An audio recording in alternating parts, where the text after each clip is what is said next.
El sonido del cuerno resonó entre las montañas nevadas, como si la propia tierra anunciara el peso de lo que estaba por suceder. No fue un llamado cualquiera, sino el presagio de una batalla que marcaría para siempre la historia de la Tierra Media. La montaña solitaria se alzaba inmóvil, envuelta en un amanecer frío, mientras ejércitos se reunían a sus pies, atraídos por el oro, el honor y viejos agravios. En aquel silencio helado, donde la respiración se volvía niebla, cada corazón sabía que el destino de pueblos enteros pendía de un hilo. Así comienza nuestro viaje, un regreso al polvo de antiguas guerras, a juramentos de sangre y a un enfrentamiento que, aunque casi olvidado por el paso de los siglos, fue decisivo para que la sombra no cubriera todo el mundo. Ponte cómodo, respira hondo y déjate llevar por mi voz. Relájate mientras escuchas esta historia y, si lo deseas, comparte en los comentarios qué te transmite esta batalla y su memoria. Ahora, viajemos juntos hacia el origen de esta historia, allí donde todo comenzó. Thror, rey bajo la montaña, anciano y nostálgico de glorias pasadas, se adentró en las puertas de Moria, convencido de que aún le pertenecían los salones de sus antepasados. Aquellas puertas que antaño se abrieron con respeto para los hijos de Durin, ahora guardaban un secreto oscuro. No halló allí la grandeza perdida, sino la crueldad de un enemigo despiadado, cuya sombra se extendía como veneno por las galerías. Durante 3 días su fiel compañero Nar esperó fuera, aguardando con el corazón en vilo. Cada noche escuchaba rumores inquietantes en la oscuridad, ecos de pasos, golpes apagados, risas ásperas. Y cuando al fin las puertas se abrieron, no fue para recibirlo, sino para arrojar su cuerpo sin vida. El anciano rey había sido decapitado, y en la frente de su cabeza cercenada se había grabado con runas ásperas un nombre: Azog. El orco blanco, amo de Moria, había sellado con aquel gesto la chispa de una guerra que teñiría las montañas de sangre y cuya herida permanecería en la memoria de generaciones. El propio Azog apareció en los portones, descomunal, su voz dura como hierro roto. Con desprecio lanzó a los pies de Nar una bolsa con monedas, pago insultante por lo que él llamó un mendigo caído. El mensaje era claro: ningún enano volvería a caminar por aquellas galerías sin pagar con su vida. Nar, quebrado de dolor y rabia, tomó el cuerpo mutilado de su señor y emprendió el regreso. Cada paso hacia el sur era un lamento, cada lágrima un juramento que no le pertenecía solo a él, sino a toda su raza. Los viajeros que lo cruzaban en los senderos quedaban sobrecogidos al verlo marchar, cargando el peso de una tragedia que pronto sería conocida en todos los reinos. Cuando la noticia alcanzó a Thrain, hijo de Thror, el silencio se hizo su respuesta. 7 días permaneció mudo, sus ojos consumidos por una oscuridad nueva, distinta, más dura que el llanto. Y al 8º día habló una sola palabra que recorrió salones y montañas, encendiendo forjas y corazones: venganza. Aquella palabra atravesó los corredores como un trueno, y con ella el destino de los enanos cambió para siempre. El llamado viajó más allá de los dominios de Erebor, desde las montañas azules hasta reinos cuyo nombre apenas resonaba en las canciones occidentales. Los mensajeros llevaron la afrenta como una herida compartida. La muerte de un rey no era solo el duelo de su linaje, sino el ultraje a todos los enanos. Ningún clan podía ignorar el desafío lanzado en Moria. El honor de un pueblo entero había sido pisoteado, y la respuesta sería un fuego inextinguible. Incluso aquellos que poco contacto tenían con la casa de Durin comprendieron que estaban unidos por algo más profundo que lazos de sangre, por la memoria de lo que significa ser enano. Forjas se encendieron con furia, martillos golpearon noche y día, y durante 3 años el metal ardió sin descanso. Hachas, espadas y armaduras se acumulaban como montañas dentro de las cavernas, mientras guerreros se entrenaban en pasadizos oscuros, preparados para llevar su lucha allí donde los orcos pensaban ser invencibles. El sonido de las forjas se mezclaba con cantos graves que recordaban a los caídos y alentaban a los vivos. En las piedras mismas de las minas resonaba un rumor. La guerra de los enanos estaba por comenzar, y con ella nacería una marea de acero y furia que barrería las montañas. Nunca antes se había visto semejante unidad entre las 7 casas. Antiguas rencillas fueron enterradas bajo el peso de un odio común. La sangre de Durin había sido insultada, y la respuesta sería despiadada. Miles de enanos juraron levantarse, no por tesoros ni por tronos, sino por el nombre mancillado de su rey.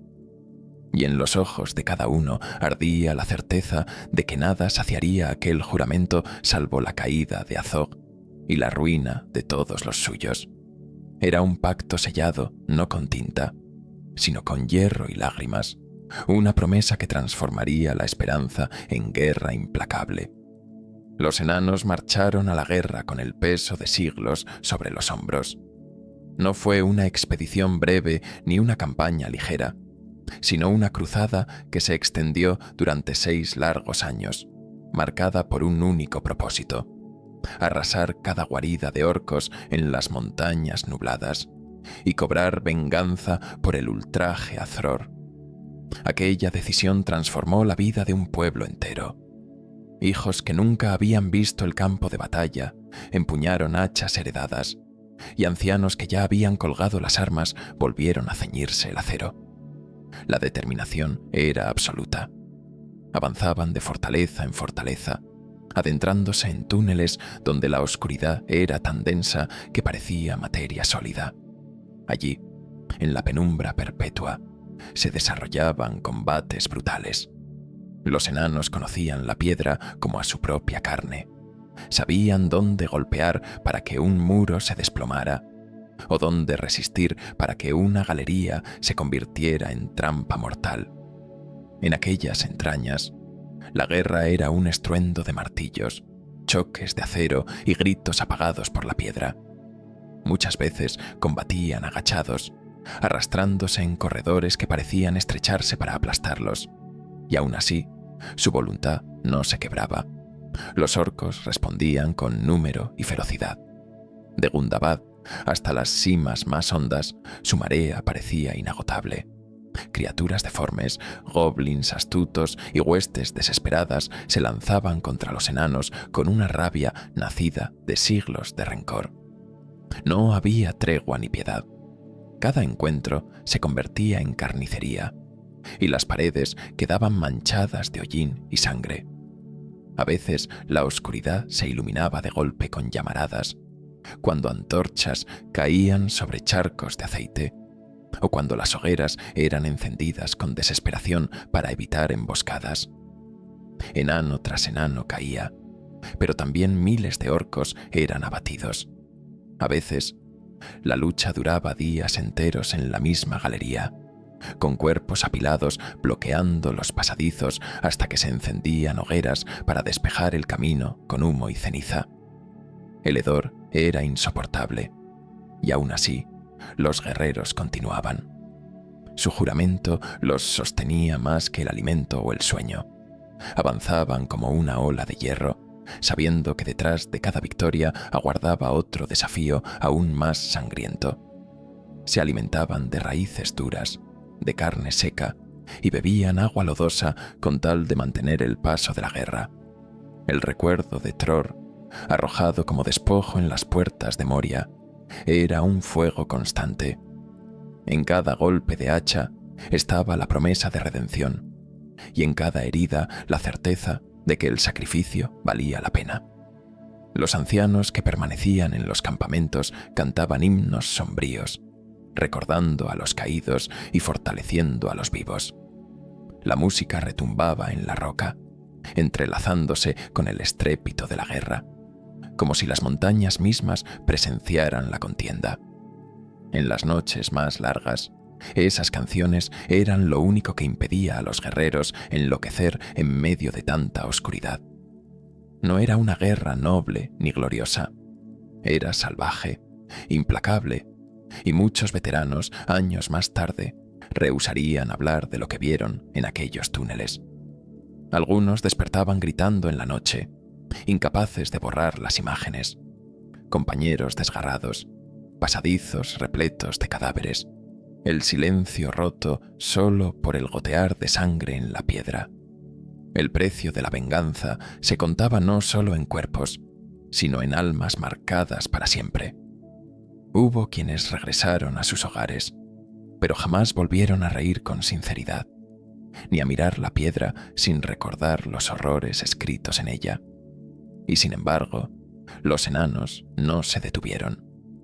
Avanzaron sin descanso, exterminando cada bastión de orcos que encontraban, purgando con fuego y acero las cuevas donde aquellos seres habían prosperado demasiado tiempo.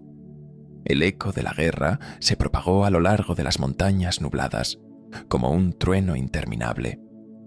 Las cavernas, que durante siglos habían sido dominio de sombras y horrores, fueron convertidas en sepulcros improvisados, donde la tierra se alimentaba de sangre y humo. Las mismas montañas, testigos de incontables eras, parecían estremecerse bajo el peso de aquella contienda sin respiro. A lo largo de 6 años, el conflicto no cedió. La voluntad enana era un muro imposible de quebrar, y aún así, los orcos resistían con obstinación salvaje. 2 pueblos, enemigos desde tiempos remotos, luchaban en un ciclo de odio que parecía no tener fin. En cada túnel conquistado, en cada fortaleza arrasada, se acumulaban cicatrices que jamás cicatrizarían.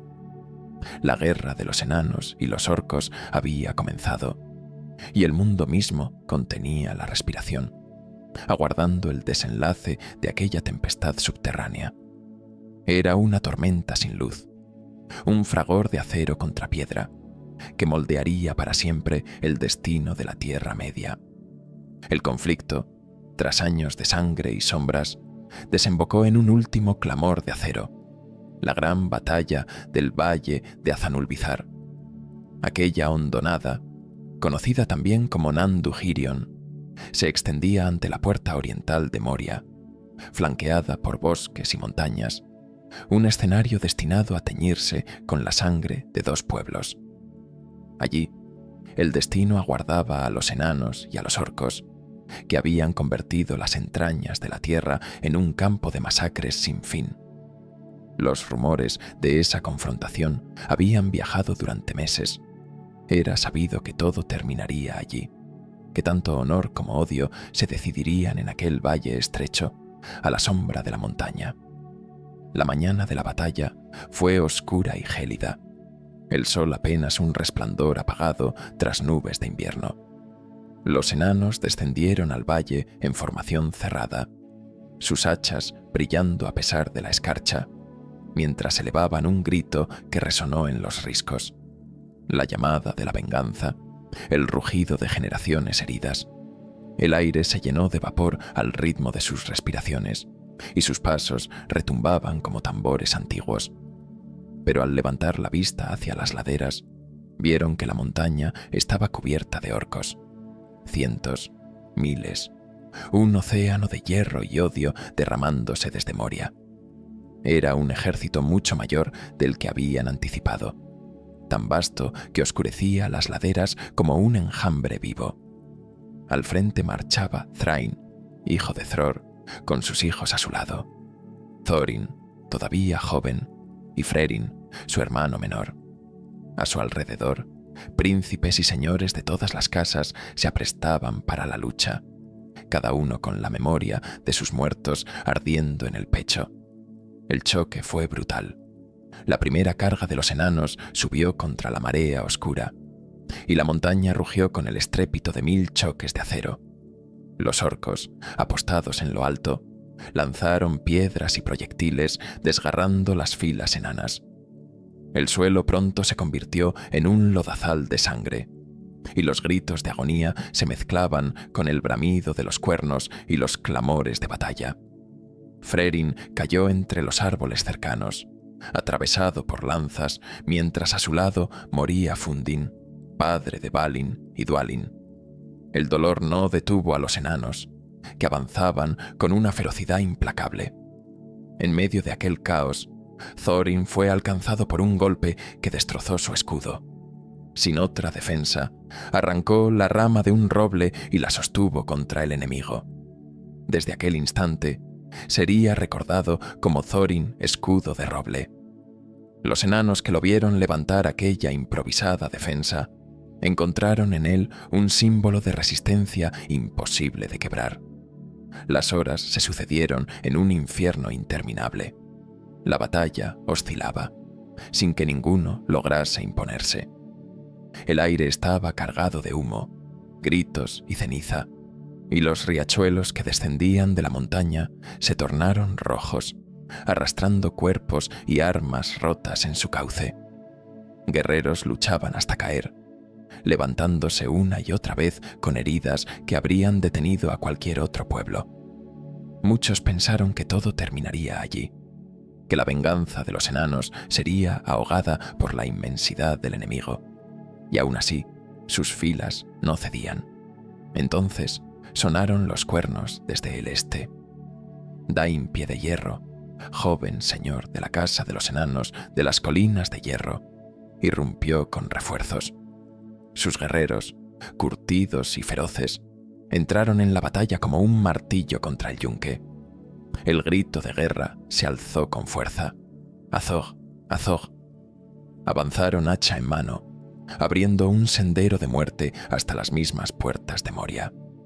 Sus armaduras reflejaban el pálido resplandor de un sol escondido, y el estrépito de sus pasos devolvió esperanza a un ejército al borde de la derrota. Allí, Dain se enfrentó al propio Azog. El orco blanco descendió de los portones con su guardia, enorme y temible, seguro de su poder. El duelo fue breve y brutal. Azog golpeó con furia, pero Dain, pese a su juventud, combatió con la determinación de un linaje entero. El eco de sus choques resonó como truenos en la garganta del valle. Cuando la cabeza del orco rodó por las piedras manchadas de sangre, un rugido recorrió las filas enanas. Habían vengado a Thror, habían quebrado el terror que se alzaba sobre Moria, y por un instante el peso de generaciones pareció aligerarse. La victoria, sin embargo, sabía a ceniza. Miles de enanos yacían caídos en el valle, tantos que apenas hubo brazos para dar sepultura. Se encendieron piras que ardieron durante días, y el humo de los cuerpos ascendió como un oscuro monumento, visible desde leguas a la redonda. El valle entero quedó cubierto por un hedor que no se borró en semanas, como si la tierra misma recordara la matanza. Thrain, herido en cuerpo y espíritu, propuso marchar dentro de Moria y reclamarla de nuevo, pero los demás señores se negaron. Habían cumplido con su venganza, pero no entregarían más vidas a aquellas profundidades malditas. En los ojos de los supervivientes aún ardía el recuerdo de lo que Dain había visto más allá de los portones. Un fuego ancestral, una sombra con alas, el Balrog que dormía bajo la piedra, vigilante en su letargo. Así concluyó la guerra de los enanos y los orcos. La afrenta había sido vengada, pero a un precio insoportable. Las 7 casas se dispersaron de nuevo, cada una llevando consigo su dolor y sus muertos. El valle de Azanulbizar quedó en silencio, cubierto de cenizas y huesos, como testigo mudo de una victoria que no trajo gloria, sino luto eterno. Aquel lugar se convirtió en un cementerio abierto al cielo, donde incluso el viento parecía lamentarse entre las rocas y los árboles carbonizados. Tras Azanulbizar, El eco de la guerra aún resonaba en las montañas. Pero lo que quedó fue un pueblo quebrado, disperso y cubierto de duelo. Las piras se apagaron y el humo se disipó lentamente.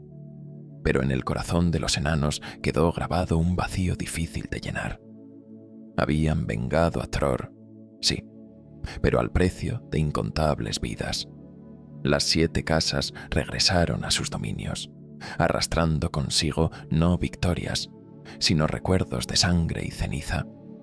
Los caminos de regreso estaban marcados por caravanas de viudas y huérfanos, y en cada mirada se podía leer el peso de lo irreparable. Thrain, consumido por la derrota y la pérdida, comenzó a marchitarse. El ansia de recuperar Moria lo corroía, pero los demás señores se negaban a seguirlo en aquella locura.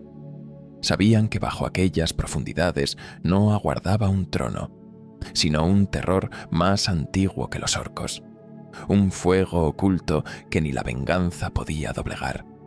Así, Thrain se convirtió en un rey errante, cargando con la sombra de un pueblo sin hogar, mientras su hijo Thorin, marcado por la rama de roble que lo había salvado, aprendía a soportar el peso del liderazgo. En campamentos improvisados, rodeados de frío y penurias, padre e hijo discutían sobre el futuro, uno aferrado al pasado perdido, el otro endurecido por la necesidad de sobrevivir.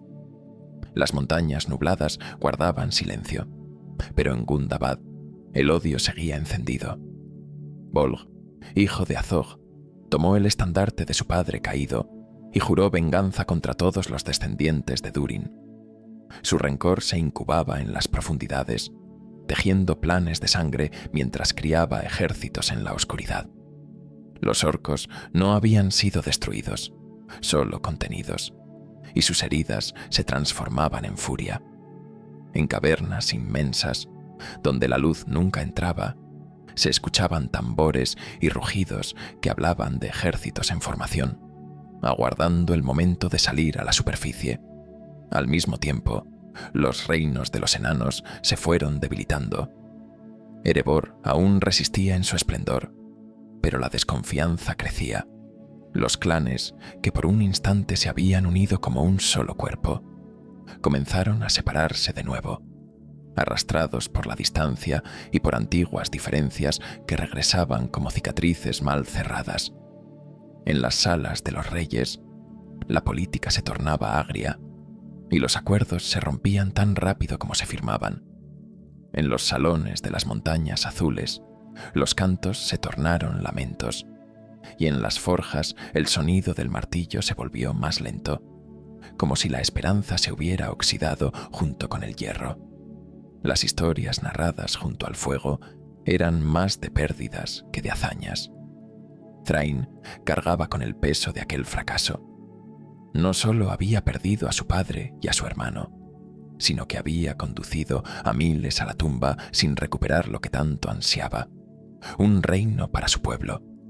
La obsesión lo llevó al extravío. Rumores hablaban de noches en vela, de susurros que lo atormentaban en sueños, de un mapa secreto y una llave heredada, símbolos de un destino que lo llamaba más allá de su juicio. Algunos lo consideraban un rey digno, otros lo veían como un fantasma de lo que pudo haber sido. Vagaba con mirada vacía, como si cargara con un destino que se le escapaba entre las manos, y con él se marchitaba también la esperanza de quienes aún lo seguían. Thorin, mientras tanto, asumía poco a poco el lugar que el destino le imponía. Había visto morir a su hermano, a su abuelo y a incontables parientes.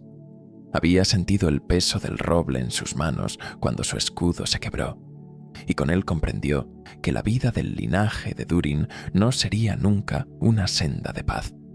Creció endurecido, desconfiado y orgulloso, con la certeza de que los enanos estaban destinados a caminar siempre entre el exilio y la lucha.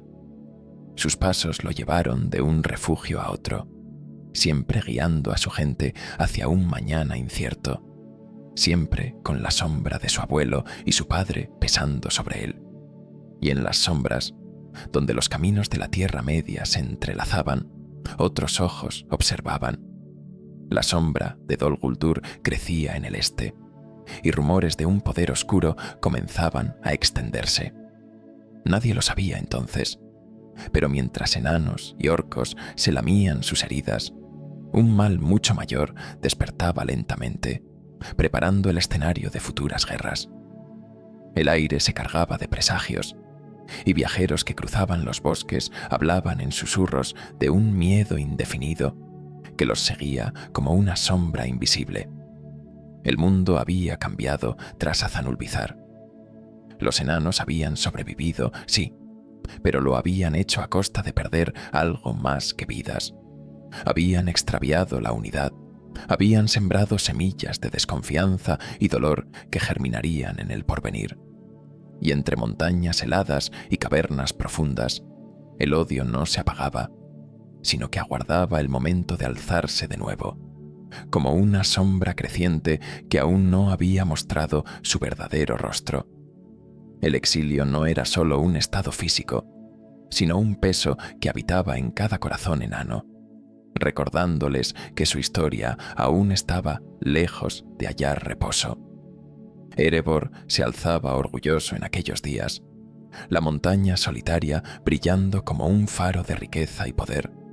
En sus entrañas resonaban los martillos y las canciones, mientras tesoros invaluables se acumulaban bajo la mirada de Thorin y su linaje. La ciudad de Valle, a sus pies, prosperaba en armonía. Los hombres comerciaban con los enanos, y el río llevaba consigo la promesa de abundancia. Era un tiempo de esplendor, de banquetes y alianzas, de un pueblo que creía haber dejado atrás los días oscuros de Azanulbizar. Las noches se iluminaban con lámparas de cristal, y las bodegas rebosaban de vino y especias traídas de tierras lejanas. Pero en lo profundo del norte, en tierras salvajes y desoladas, una sombra acechaba con alas inmensas y ojos como carbones encendidos. Smaug, el último de los grandes dragones, había oído rumores de aquella riqueza sin medida. Los dragones eran criaturas de fuego y codicia, atraídas irremediablemente por el oro. Ningún muro, ninguna espada, ni ninguna alianza podía detener la avidez que los consumía. Así, impulsado por un instinto tan antiguo como las montañas, Smaug emprendió su vuelo hacia Erebor. Desde el cielo, su silueta se confundía con una tormenta oscura, y el batir de sus alas agitaba el aire como un presagio de ruina. El cielo se oscureció el día de su llegada. Un rugido quebró los vientos, y el sol quedó oculto tras la sombra de sus alas. Desde Valle, los hombres miraron hacia arriba, y el terror se grabó en sus rostros. Las campanas repicaron, los cuernos clamaron advertencias, pero era tarde. Smaug descendió como una tormenta de fuego, y su aliento abrasador arrasó los tejados de madera y piedra. Las flechas se alzaron en vano, pues rebotaban contra sus escamas como gotas contra un muro de hierro. El rugido del dragón hizo temblar las montañas, y el calor de su fuego convirtió la nieve en vapor en cuestión de segundos. Los enanos corrieron a defender sus salones, pero el dragón se abrió paso como un río de lava, atravesando puertas y portones con una furia incontenible. Los tesoros de generaciones lo llamaban, y cada joya reflejaba el brillo rojo de sus fauces. Smaug reclamó la montaña solitaria como suya, extendiendo su cuerpo inmenso sobre el oro, como un rey corrupto, y su risa resonó como un trueno en las cámaras profundas. El estrépito de columnas derrumbándose y el estallido de cofres quebrados se mezclaban con los gritos de quienes huían hacia pasadizos ocultos. El desastre fue absoluto. Thorin vio caer su reino en cuestión de horas. Valle fue reducida a cenizas. Sus habitantes huyeron o fueron consumidos por las llamas. Los enanos, sorprendidos por la violencia de la embestida, apenas tuvieron tiempo de salvar sus vidas. Familias enteras se desperdigaron por el desierto de la miseria, condenadas al exilio. La montaña, que había sido un símbolo de orgullo y prosperidad, se convirtió en un sepulcro de fuego y avaricia. El río que bañaba valle arrastró cenizas y cuerpos, llevando consigo la memoria de aquel día de ruina. Los supervivientes caminaron sin rumbo, llevando consigo solo cenizas y lamentos. Thorin, endurecido por la pérdida, se convirtió en guía de los errantes, prometiendo que un día regresarían y reclamarían lo que les había sido arrebatado. Pero el recuerdo del rugido de Smaug, del fuego devorando sus hogares, se grabó como una cicatriz en cada corazón enano. Los niños crecieron escuchando relatos del dragón, y los ancianos murieron soñando con recuperar su montaña perdida. En adelante, la montaña solitaria permaneció en silencio, coronada por el humo que emanaba de las grietas, custodiada por la sombra de Smaug. El dragón dormía sobre tesoros robados, y su aliento ardiente se confundía con el vapor de la tierra. Desde entonces, Erebor ya no fue un símbolo de gloria, sino un recordatorio del poder devastador de la codicia y del fuego indomable que todo lo consume. Y así, entre rocas ennegrecidas y tesoros ocultos bajo el ala de la bestia, el tiempo quedó detenido, aguardando el día en que alguien osara desafiar a la sombra alada. En los años que siguieron a la caída de Erebor, el destino de los enanos errantes se volvió incierto. Thorin, heredero del linaje de Durin, condujo a su gente a través de tierras áridas, buscando refugio allí donde pudieran hallar pan y techo. Mas siempre los acompañaba la memoria de la montaña perdida y el rugido del dragón que dormía sobre sus riquezas. La amargura se convirtió en su escudo, y la promesa de regresar a Erebor ardía como una brasa secreta en cada corazón. Los relatos de tiempos mejores se transmitían de hoguera en hoguera, y cada palabra era un recordatorio de lo que habían perdido. Fue en esos días de vagar y pérdida que otro poder comenzó a entrelazarse con su destino. Gandalf el Gris, viajero incansable, había observado con creciente inquietud los movimientos de las sombras en el este. Dol Guldur, antaño ruina olvidada en el Bosque Negro, empezaba a emanar un poder oscuro que pocos sabían reconocer. El mago presentía que no era un simple espectro quien lo habitaba, sino una amenaza mayor, antigua y peligrosa. Y en sus pensamientos surgió una verdad. Mientras Smaug reinara en Erebor, el equilibrio de la Tierra Media pendía de un hilo. A menudo meditaba sobre la fragilidad de la paz, preguntándose cuánto tiempo podría sostenerse mientras un dragón de semejante poder dormía sobre el oro de los enanos. Smaug no era solo un dragón, era un arma latente. Si el poder oscuro que despertaba en Dol Guldur lograba atraerlo a su causa, ningún reino en el norte podría resistir. Ni hombres, ni elfos, ni siquiera los enanos dispersos tendrían fuerza para oponerse a semejante alianza de fuego y sombra. Así, en el corazón de Gandalf nació un plan audaz: despertar la esperanza en Thorin, reunir una compañía y poner en marcha una empresa imposible. No se trataba únicamente de oro, ni siquiera de la dignidad de un pueblo, sino de la defensa de toda la Tierra Media. Pero el mago sabía que la fuerza bruta no bastaría. Para entrar en la guarida de un dragón hacía falta algo más que espadas y coraje. Se necesitaba sigilo, astucia, alguien capaz de moverse sin ser advertido. Por eso, cuando Gandalf puso los ojos en la comarca, en un hobbit apacible de nombre Bilbo Bolsón, muchos creyeron que había perdido el juicio. Un hobbit, criatura de huertos y chimeneas, ¿qué papel podía jugar en una misión tan colosal? Sin embargo, En la mirada de Gandalf brillaba la certeza de que la pequeña chispa de lo inesperado podía inclinar la balanza del destino. Bilbo representaba lo imprevisible, lo sencillo y puro frente a la codicia y la violencia que habían marcado a tantos otros. Mientras tanto, Thorin reunía a los pocos leales que aún soñaban con la montaña. Balin y Dwalin, hermanos de armas, Fili y Kili, sus sobrinos jóvenes y valientes, Oin y Gloin, Bombur y Bofur, Bifur y Dori, Nori y Ori. No eran un ejército, sino apenas 13 enanos con cicatrices y esperanzas quebradas. Pero en su unión latía la voluntad de todo un pueblo errante.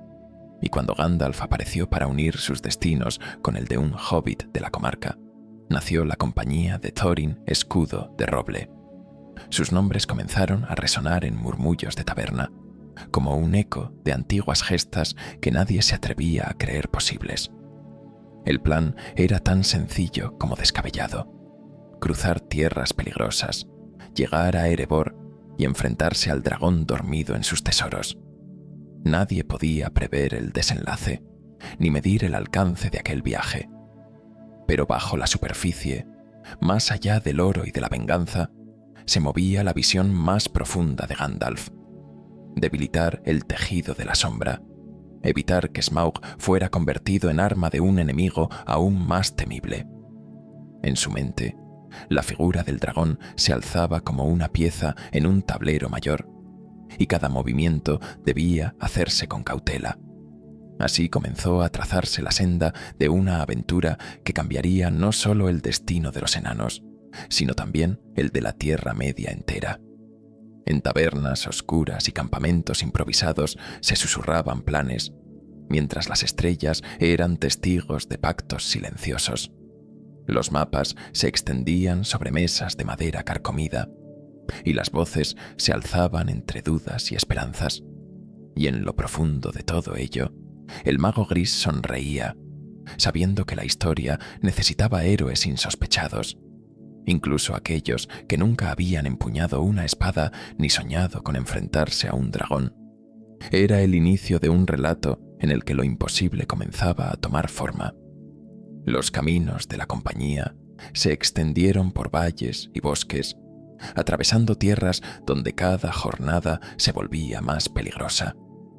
Tras incontables pruebas y desventuras, su destino se alzó finalmente ante ellos: la montaña solitaria, envuelta en silencio y humo, como un gigante dormido que custodiaba el recuerdo de tiempos mejores. El corazón de Thorin latía con furia contenida al ver los muros de piedra que habían sido su hogar, ahora mancillados por la sombra del dragón. Smaug, entretanto, yacía sobre el tesoro acumulado durante siglos. Sus alas plegadas parecían murallas, y su respiración encendía brasas entre montañas de oro. Ningún rey había dormido jamás sobre un lecho tan vasto, pero la avaricia del dragón era un fuego que nunca descansaba, y en sus sueños se agitaba el eco de intrusos que pronto perturbarían su reinado de llamas.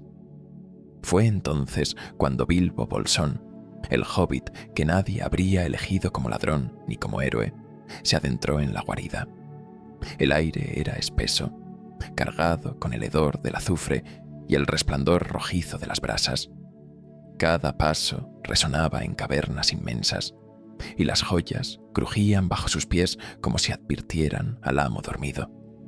Bilbo avanzaba con el corazón desbocado, invisible gracias al anillo que ocultaba su forma, pero no su temor. Y cuando sus ojos se alzaron, contemplaron la inmensidad del dragón, un cuerpo colosal que respiraba fuego incluso en sueños. El despertar de Smaug fue como un trueno en las profundidades. Sus párpados se abrieron revelando ojos llameantes, y su voz retumbó como un río de fuego entre las columnas. Palabras de burla, de amenaza, de soberbia. Entre el humo y el oro, Bilbo habló, midiendo cada frase con la astucia de quien sabe que un error significaba la muerte. El dragón lo rodeó con su voz, con su fuego contenido, con su orgullo herido, y en aquella conversación envenenada, Smaug reveló tanto como quiso ocultar, que conocía la debilidad de los hombres, que despreciaba a los enanos, que no temía a nadie. Bilbo, sin embargo, notó lo que otros habrían pasado por alto. Bajo el pecho del dragón, entre las escamas como planchas de hierro, había un espacio desnudo, un punto vulnerable que brillaba distinto. Esa grieta en la armadura de fuego sería la semilla de su caída. Cuando Smaug comprendió que había sido desafiado, su furia estalló. Abandonó la montaña envuelto en llamas, extendiendo sus alas sobre los cielos de la Tierra Media. Su sombra se proyectó sobre bosques y ríos, y su rumbo fue claro: la ciudad de los hombres, Valle y Esgaroth. Una lluvia de fuego descendió sobre techos de madera, y el lago reflejó el infierno encendido en los cielos. Fue allí donde un hombre solitario, Bardo el arquero, enfrentó al destino. Desde la ribera, con el último dardo negro en su arco, apuntó hacia lo imposible. El viento trajo consigo el rugido del dragón, y en aquel instante, el disparo voló recto hacia la única grieta en su pecho. El proyectil atravesó el aire con la fuerza de todos los pueblos que temían a Smaug, y cuando se hundió en la carne ardiente, el dragón lanzó un grito que estremeció la tierra. Smaug cayó, envuelto en llamas, sobre la ciudad, sepultando en su ruina tanto a enemigos como a inocentes. El dragón había muerto, pero con él no terminó el peligro, porque allí donde caen las sombras, la codicia siempre despierta, y la noticia del tesoro desprotegido en Erebor se extendió como un viento huracanado. Hombres, elfos y enanos comenzaron a mirar hacia la montaña, no con compasión por los caídos, sino con el brillo del oro en sus ojos. La muerte de Smaug no trajo paz, sino una tormenta aún mayor, la lucha por aquello que había dejado tras de sí. La muerte de Smaug había cambiado el mundo en una sola noche. El rugido final del dragón todavía resonaba en los valles y en la memoria de quienes sobrevivieron a su furia. Pero allí donde una sombra se extingue, otra suele alzarse. La codicia de los pueblos libres comenzó a moverse como un viento invisible que agitaba corazones y ejércitos. El oro de Erebor, desprotegido y abundante, se convirtió en un faro que llamaba tanto a amigos como a enemigos. Caravanas enteras se desviaban de sus rutas para observar de lejos la montaña, y viajeros llevaban rumores a todas las tabernas y cortes.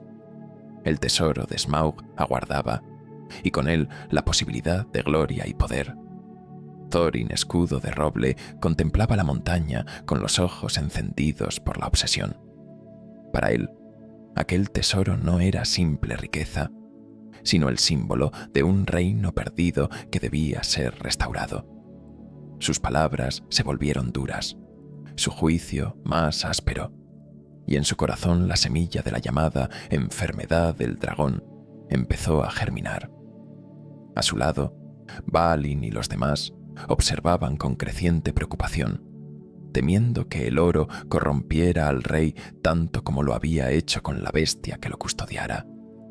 Las noches en Erebor se tornaban silenciosas, pues la desconfianza crecía incluso entre compañeros, como si el oro brillara en cada mirada y contaminara el aire mismo. Desde el bosque negro marchaban los elfos de Thranduil, con estandartes verdes y blancos ondeando como hojas al viento. No venían solo por justicia o por socorro, sino también por parte de las riquezas que antaño habían pertenecido a su pueblo y que Smaug había acumulado. De igual modo, los hombres de Valle, guiados ahora por Bardo, caminaban con el dolor fresco de su ciudad arrasada y con la necesidad urgente de reconstruirla.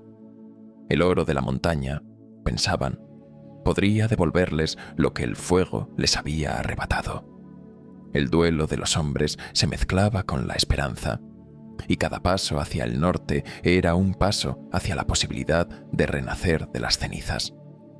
Enanos de las colinas de hierro, Al escuchar la noticia, emprendieron también el viaje hacia Erebor. Dain Piedehierro, primo de Thorin, reunió a sus guerreros con la determinación de defender a su linaje frente a cualquier reclamación extranjera.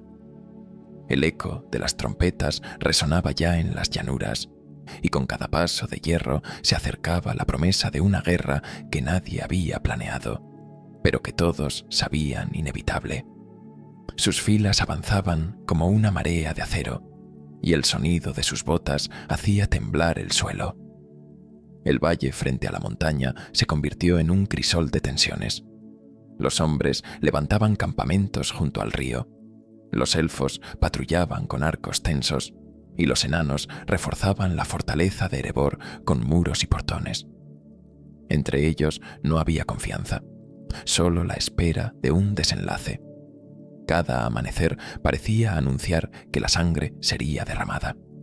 En los rostros se reflejaba tanto el cansancio como el ansia, y bajo la luz fría de la luna, las espadas brillaban inquietas. Hasta los animales huían de aquel lugar, como si presintieran que una gran tormenta de acero y sangre estaba a punto de estallar. Mientras tanto, mensajeros oscuros corrían por los túneles del norte. En Gundabad y en las sombras de las montañas, orcos y wargos se reunían bajo el mando de Bolg, hijo de Azog. Sus tambores marcaban un pulso de guerra que se acercaba con sigilo. Ninguno de los pueblos libres sabía aún que una marea de oscuridad avanzaba hacia ellos, dispuesta a reclamar no solo el oro de Erebor, sino la destrucción de todos los que osaran disputarlo. Los pasos de aquellas legiones resonaban bajo tierra como truenos lejanos, y su sombra se alargaba con cada noche. La montaña solitaria se erguía así, solitaria en verdad, rodeada de ejércitos y de ambiciones cruzadas. El aire estaba cargado de presentimientos, como la calma previa a una tormenta. Porque aunque Smaug había caído, lo que se avecinaba podía ser aún más devastador. Una guerra donde no solo el oro estaría en juego, sino el destino mismo de pueblos enteros. Y bajo aquel cielo incierto, todos aguardaban, con el corazón en vilo, el primer estallido de la tormenta. El amanecer llegó al valle de la montaña solitaria cargado de presagios. El aire era denso, pesado, como si las nubes se rehusaran a moverse, conteniendo la respiración del mundo. Frente a los muros de Erebor se desplegaban ejércitos en tensión, los hombres de valle y los elfos del bosque negro, unidos en un propósito común, reclamaban parte del oro para reconstruir lo que el fuego de Smaug había arrasado.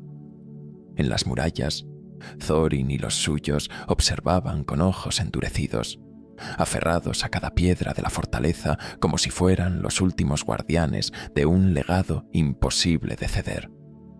En cada silencio entre las trompetas se escuchaba el crujir de la nieve bajo las botas y el rumor de las armas listas. Las negociaciones fueron breves y ásperas.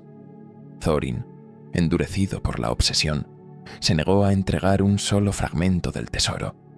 La voz de Bardo reclamaba justicia. La de Thranduil hablaba de deudas antiguas, pero en el corazón del rey enano solo latía el eco del oro y la promesa de un reino restaurado.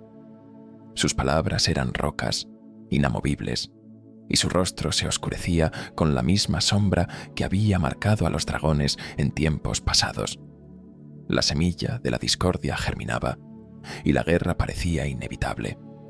Los enanos reforzaban las puertas, los hombres apretaban las filas y los elfos tensaban sus arcos, cada cual imaginando ya la primera sangre que mancharía la nieve. Desde las colinas se alzó el sonido de trompetas. Dain Piedehierro había llegado con sus enanos de las colinas de hierro. Su ejército marchaba en formación cerrada, y el suelo temblaba bajo el peso de su armamento. La visión de sus refuerzos encendió en Thorin una chispa de orgullo desmedido. La confrontación se tornaba inminente. Enanos contra hombres y elfos, acero contra acero.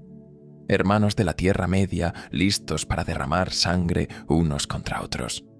Las lanzas relucían como espinas bajo el sol frío, y el aire vibraba con el retumbar de los tambores enanos.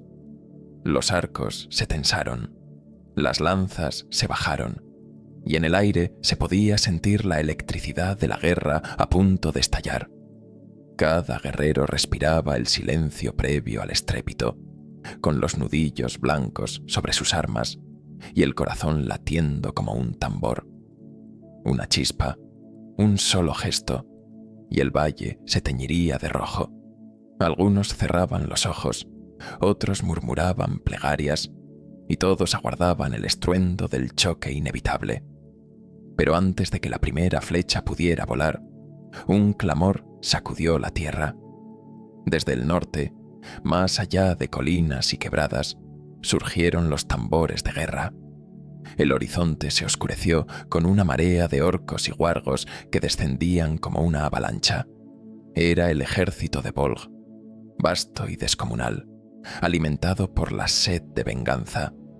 Sus gritos de odio llenaban el cielo, y su presencia borró de un golpe las disputas entre los pueblos libres. Lo que era enemistad se convirtió en necesidad. Lo que era orgullo se transformó en supervivencia. La tierra temblaba bajo sus pasos, y el aire se llenó del hedor de guargos y del hierro oxidado de sus armas. El valle se estremeció con el estrépito de la carga orca. Los ejércitos que hasta un instante antes se amenazaban entre sí, giraron hombro con hombro, levantando espadas y escudos contra la verdadera tormenta. Así comenzó la batalla de los 5 ejércitos, no con gloria ni con canciones, sino con el rugido del caos y la certeza de que solo la unión podría evitar que la oscuridad devorara la última luz del norte. Las colinas respondieron con ecos de acero, y el cielo se oscureció con una nube de cuervos que presagiaban la magnitud del derramamiento de sangre que estaba por venir. La avalancha de orcos y guargos se precipitó sobre el valle con la furia de una tormenta. Las filas de hombres, elfos y enanos se cerraron en un muro de desesperación, y el estruendo del choque hizo temblar hasta las raíces de la montaña solitaria. Espadas contra hachas, lanzas contra colmillos. El campo se convirtió en un caos de acero, sangre y gritos.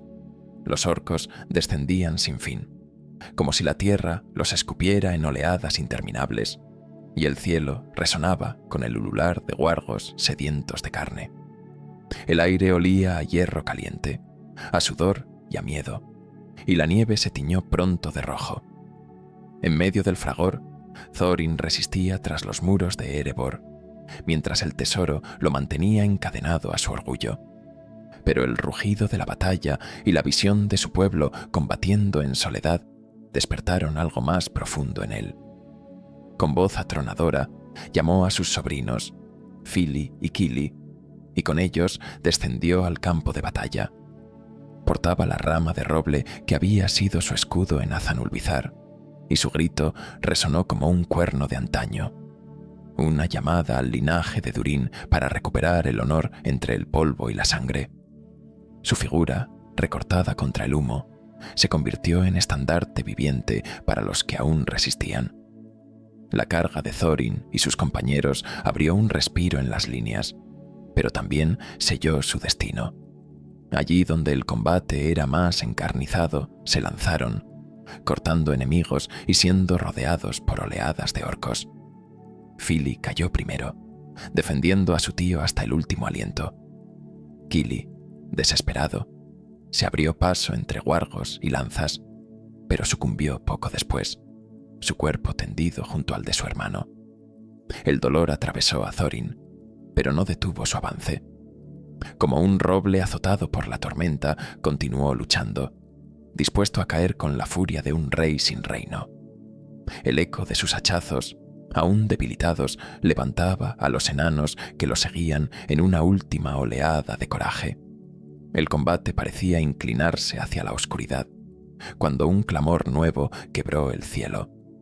Desde las alturas, descendieron las águilas, vastas y majestuosas, desplegando alas que eclipsaron el sol. Sus garras destrozaban huestes enteras, y su llegada trajo un soplo de esperanza a los que aún resistían en el valle. Y no venían solas. Entre las filas orcas irrumpió Beorn, transformado en bestia descomunal, rugiendo con la fuerza de la montaña misma. Aplastaba enemigos con sus manos desnudas, arrojaba wargos por los aires, y su furia desbarataba la guardia de Bolg.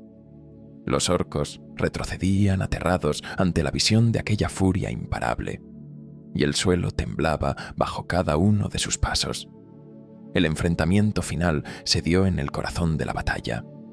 Bolg, hijo de Azog, se alzó contra Thorin, y los ecos de su choque retumbaron como martillazos en un yunque.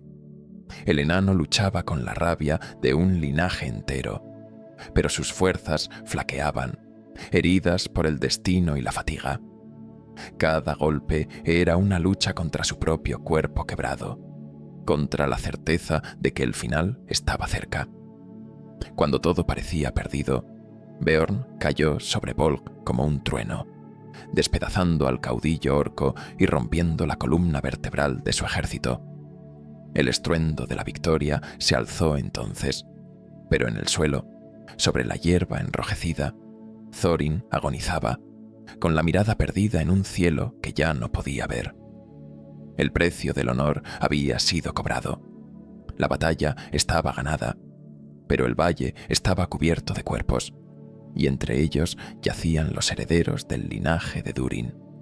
La montaña solitaria había sido defendida, mas a un costo que resonaría en canciones y lamentos por generaciones. Los supervivientes recogieron a sus caídos entre cenizas y polvo, y sus voces se quebraban al entonar los cantos fúnebres. Allí, en el silencio que siguió al clamor, se entendió que la verdadera victoria no se mide en oro ni en tronos, sino en los sacrificios de quienes dieron todo para que la oscuridad no devorara al mundo. La batalla había concluido, y un silencio extraño se extendía sobre el valle.